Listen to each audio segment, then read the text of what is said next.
So ఇప్పుడే మనం చూసుకున్నట్లయితే మరొక బ్రేకింగ్ న్యూస్ అయితే రావడం అయితే జరిగిందనమాట. కొత్త దరఖాస్తులు కాదు, సవరణలకే అవకాశం. గృహజ్యోతి, వంట గ్యాస్ రాయితీ పథకాల కోసం ఏర్పాటు చేసిన ప్రజాపాలనా కేంద్రాలు కిటకిటలాడుతూ ఉన్నాయి.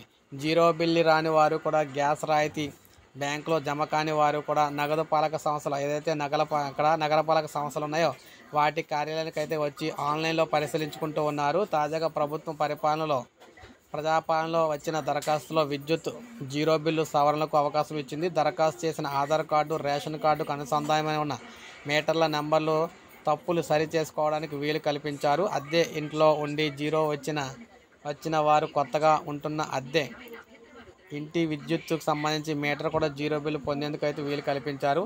దీనికి సంబంధించిన కరెంటు బిల్లు రసీదు, ఆధార్ కార్డు, రేషన్ కార్డుతో కార్యాలయానికి అయితే వస్తే వీటిని ఆన్లైన్లో నమోదు చేస్తారని చెప్తున్నారు. కొత్త దరఖాస్తులకు ప్రభుత్వ అనుమతి అయితే ఇవ్వలేదని చెప్తున్నారు. అయితే ముఖ్యంగా చూసుకుంటే గ్యాస్కి సంబంధించి, కరెంటుకి సంబంధించి ఈ రెండాటికి సంబంధించి ప్రజెంట్ అయితే అవకాశం అయితే ఉందని, ఈ రెండు ఉపయోగించుకోవాలని చెప్పేసి చెప్తున్నారన్నమాట.